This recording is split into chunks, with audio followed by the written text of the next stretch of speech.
pour nos jeunes. Force, combat, lutte pour nos jeunes. Ne donne pas la liberté. La liberté s'arrache. On respecte les droits des autres. Ils doivent respecter nos droits. Car nous sommes tous des humains. On doit nous donner la place qu'on a déjà. Nous avons une place ici au Québec et on doit respecter notre contribution dans ce Québec.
Bonjour, nous sommes ici rassemblés aujourd'hui pour, à travers une coalition d'organismes et d'associations noires, africaines, caraïbéennes, pour dénoncer la montée du racisme au Canada. Donc ces différentes organisations sont là pour demander aux hommes politiques, pour demander à la société québécoise de mesurer les propos pour démontrer au Québec l'importance de l'immigration noire, leur apport à la société québécoise. Cet apport est économique, cet apport est sportif, cet apport est culturel, cet apport est politique. Donc nous sommes une richesse et c'est le message que transmet aujourd'hui l'ensemble de ces organisations à travers cette marche qui dit non, stop à la montée du racisme au Québec.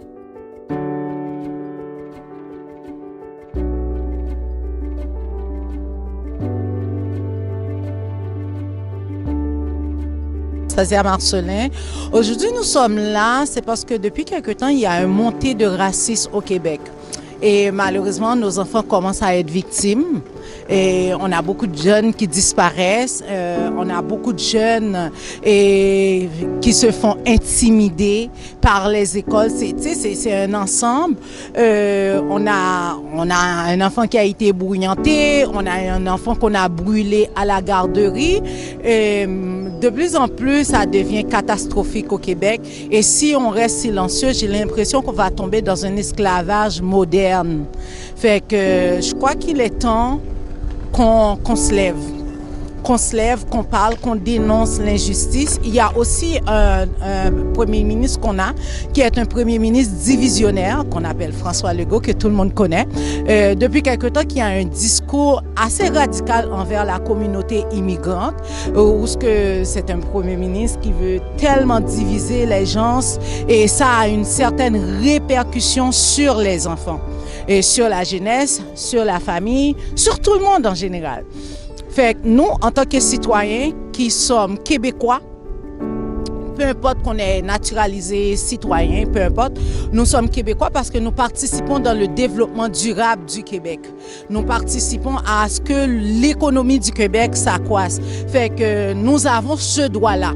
Nous avons ce droit-là de dénoncer. Nous avons fait un partenariat avec le Québec. Le Québec doit respecter ce partenariat qui est la sécurité. Parce que nous travaillons à ce que le Québec se développe, Mais nous, en échange, il nous doit la sécurité. Et nos enfants ne sont pas en sécurité présentement au Québec. Voilà, c'était mon point. Et nous sommes là, on est en train de se réunir. À partir de 12h30, on va commencer à marcher. Écoute, je suis né ici, à Montréal, j'ai 45 ans. Puis quand j'avais 15 ans, j'imaginais que le monde allait être meilleur. Je constate que pas vraiment. Puis après, pas pour blâmer personne, mais pour un problème qui est important comme celui-là, celui du racisme, c'est un problème qui a besoin de solutions importantes. C'est un problème qui souvent on le traite comme une allergie quand on oublie qu'une allergie ça peut amener à la mort. C'est pas limite, je me pose la question si le mot est pas trop léger, mais quoi qu'il en soit, je suis ici parce que par intérêt personnel, je veux voir le monde changer pour ma propre sécurité, pour la sécurité des gens qui me ressemblent. C'est notre deuxième manifestation en un mois. On voit depuis quelque temps, il y a une montée du racisme au Québec. Alors, les communautés noires, divers horizons sont réunis aujourd'hui pour dénoncer cette montée de racisme au Québec, où on voit pas mal d'événements qui se passent ces derniers jours-ci. Ces jours-ci, avec le racisme, on voit aussi le profilage racial qui augmente.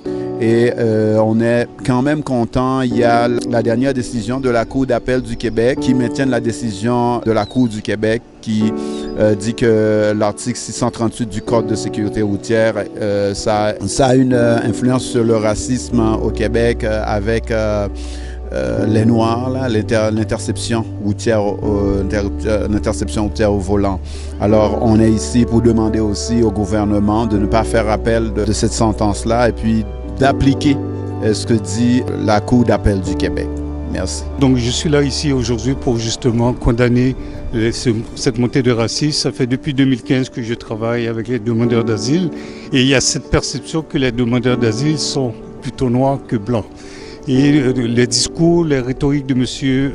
François Legault et M. Trudeau par rapport à diminuer l'immigration fait qu'on a une perception qu'il y a une forme d'évasion. On parle de M. Legault qui parle de envoyer plus de 50% des demandeurs d'asile qui sont au Québec ici dans d'autres provinces. Donc c'est une forme de déportation de gens qui sont ici établis avec leurs enfants.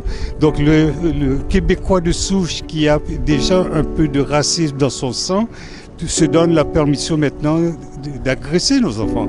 Nous avons vu ce jeune homme de 11 ans qui a été ébouillanté par une voisine qui demeure en face d'elle. Il a fallu que l'opinion publique se mette en place pour que la police finalement prenne une action de finalement amener cette dame en prison. Alors, présentement, depuis des années maintenant, M. Legault parle de diminution d'immigration. Il cherche une immigration, mais elle n'est pas noire. C'est une immigration caucasienne aux yeux bleus. Et on a pu voir ce qu'il a fait comme déclaration en France, qu'il y a été l'autre jour, tout simplement pour dire à nos gens, à nos familles noires, de ne pas venir au Québec parce qu'on ne vous acceptera pas. Et ça, il faut pouvoir en parler. Depuis 1975, je suis au Canada. Je suis venu ici en tant qu'immigrant, je suis venant de la France. J'ai quitté la France, venir ici parce que j'ai trouvé l'accueil du Canada vis-à-vis des immigrants est plus respectueux, plus facile à vivre ici que de vivre dans les anciennes colonies qui nous ont colonisés. C'est l'une des raisons que je suis venu ici. Mais malheureusement, depuis certain temps, il y a un changement de ton vis-à-vis des autorités québécoises. Je continuerai toujours à dire merci aux populations québécoises et aux populations canadiennes, mais concernant le gouvernement respectif en ce moment de Québec, n'arrive pas à comprendre qu'il y a du racisme systémique ici, surtout vis-à-vis de nous, qu'on appelle les hommes de couleur là. Mais qu'est-ce que c'est ça? Il n'y a pas de différence, un blanc et un noir. On est tous des humanitaires, nous sommes tous des terriens. Alors, je demande vraiment au gouvernement québécois de cesser à faire maltraiter les immigrants comme si on était venu ici mendier. On a contribué ici au développement de ce pays, on va continuer à développer ce pays, à aimer ce pays. J'aime le Québec et j'aime le Canada. Je remercie le peuple québécois et le peuple canadien. Merci beaucoup. Nous sommes là aujourd'hui pour réclamer une société sûre, inclusive et sécuritaire pour nos enfants, une société juste dans laquelle ils pourront grandir comme tous les autres enfants. Nous sommes aujourd'hui pour continuer ce que nous avons commencé. Nous nous battons tout le temps pour la violence faite à la communauté noire ici au Canada. Et là, vous avez vu, si vous avez suivi les actualités depuis quelques semaines, quelques mois, il y a eu beaucoup de violence sur les gens de la communauté, sur nos jeunes. Et vraiment, nous n'acceptons plus. Il n'est plus acceptable de continuer à nous taire. Voilà, c'est notre deuxième marche pour la violence faite à la communauté noire ici au Canada. Et c'est la deuxième marche, mais c'est un combat que nous avons commencé depuis des années, que nous nous battons pour que la communauté soit comme égale à d'autres communautés. Parce qu'on a eu beaucoup de problèmes ici, des violences, de non-reconnaissance, enfin il y a eu beaucoup de choses. Donc vraiment aujourd'hui, c'est la deuxième marche pour dire non à la violence faite à nos jeunes et à notre communauté. Nous sommes là pour manifester, pour dénoncer, pour affirmer notre refus de voir le racisme prendre place ici au Québec. Je n'ai pas besoin de rappeler qu'il y a un certain nombre d'actes qui se sont posés, qui ont amené les gens à prendre conscience que voilà, il fallait réagir. Puis c'est un peu la raison pour laquelle nous sommes réunis ici et que nous allons marcher un tout petit peu pour dire notre refus de voir ça s'installer. Québec est une terre d'accueil. Certes, il y a beaucoup de choses qui sont faites, mais il en reste encore. On a vu le jeune de 10 ans qui s'est fait ébouillanter à Longueuil. C'est inacceptable dans un pays comme le Québec. Nous sommes des néo-québécois, au même titre que toutes les personnes qui résident sur la terre du Québec. Nous payons des taxes, nous contribuons sur le plan intellectuel, sur le plan social, sur le plan économique et nous méritons le même respect que toute personne vivant au Québec et qui contribue à l'épanouissement du Québec.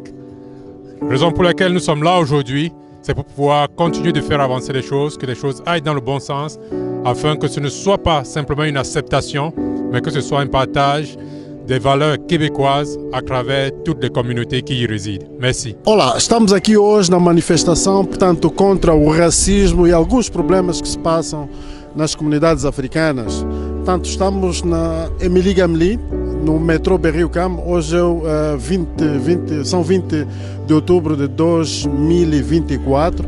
Nós sabemos que há muita gente que, portanto, não sabe o que se passa aqui em Montreal, no Quebec, por causa das televisões, não apresentam as manifestações.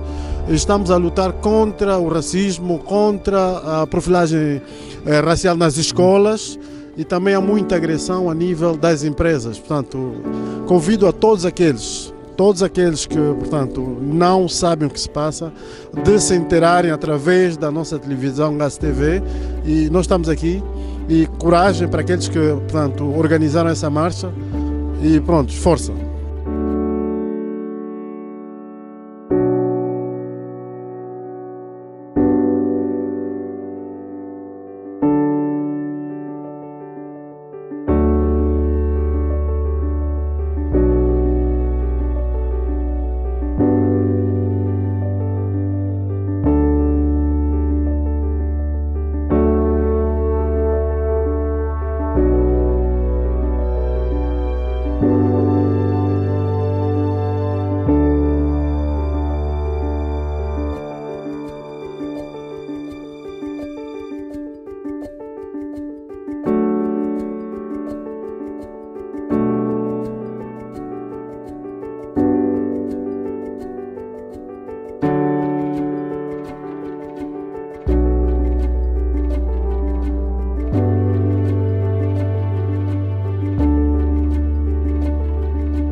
parole à Pierre Richard.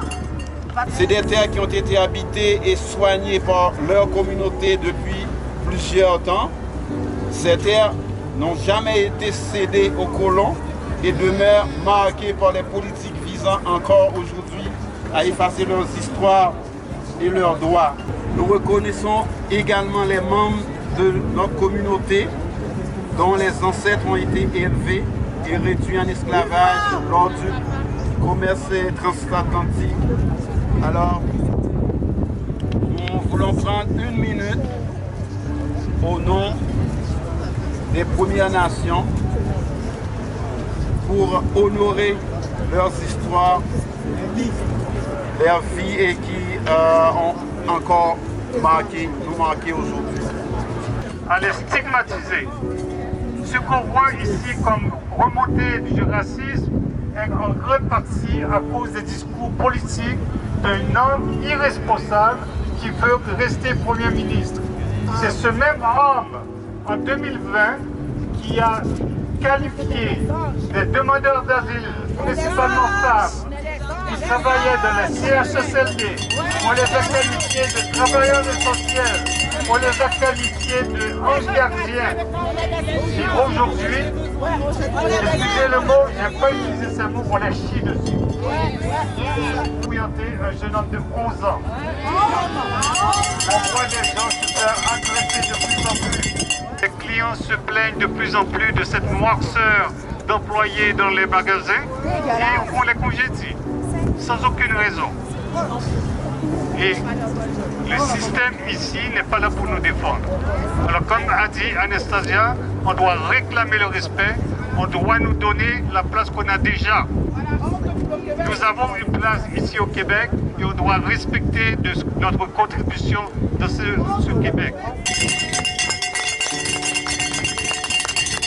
Le Québec, c'est chez nous. Respectez-nous. Respectez-nous. Est-ce qui est là? Oui. Le son du tambour, c'est le son de la liberté. Le son du tambour, c'est le son du courage. Le son du tambour, c'est le son de la bravoure qui est construit sur une terre non cédée. Nous battons ce tambour au nom de tous les autochtones. Nous battons ce tambour au nom de tous les autochtones. Au nom de tous les Noirs. Au nom de Québec uni, non un Québec divisé. Huey Rouse, I'm the son of Pharaoh Hammond Freeman, the founder of the OFC. Thank you. And I'm a drummer for WestCan. I'm very happy to be here today. This is a cause that's really important to me, especially since it happened around where I live on the South Shore. And I'm just glad I'm here to help spread awareness about the situation and help support the cause the best I can. So I'm glad I could display my talent to you guys and have the drum here today to help us support this cause. So yeah, let's go out and let's merge. Let's merge.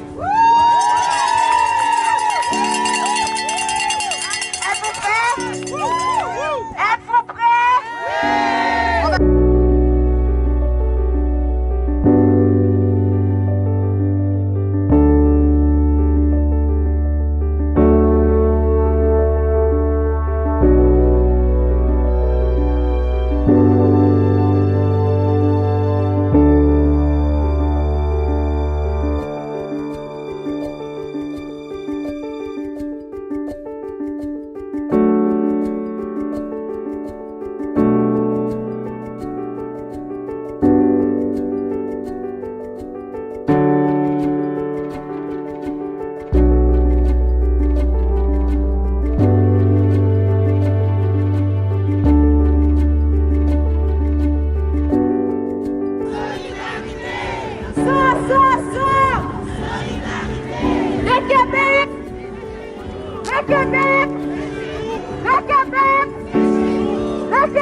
Solidarité.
On est là pour rester.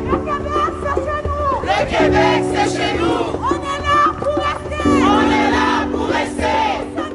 Nous sommes tous des Québécois. Nous sommes tous des Québécois. Nous sommes tous des Québécois. Le Québec, c'est chez nous. Le Québec, c'est chez nous. On est là pour rester. On est là pour rester. Avant le gouvernement divisionnaire. Avant le gouvernement divisionnaire.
Ça veut dire de demander les droits qui sont les nôtres déjà. Force, combat, lutte pour nos jeunes. Force, combat, lutte pour nos jeunes. Force, combat, lutte pour nos jeunes. Force, combat, lutte pour nos jeunes. Force, combat, lutte pour nos jeunes. Force, combat, lutte pour nos jeunes. Force, combat, lutte pour nos jeunes. Force, combat, lutte pour nos jeunes. Force, combat.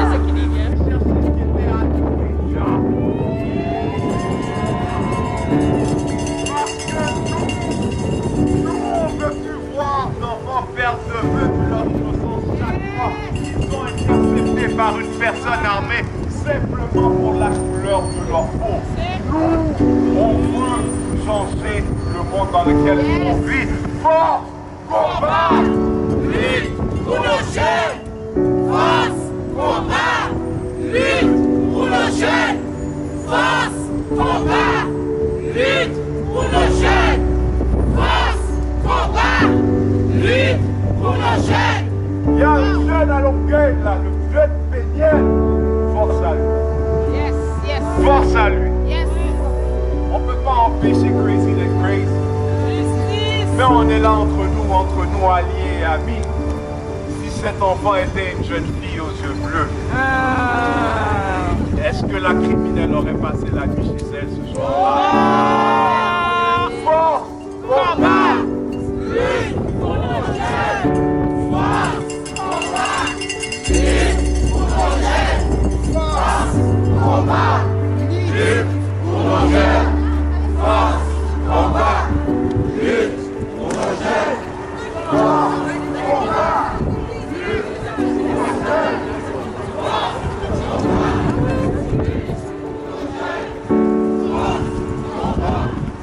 lutte pour nos jeunes.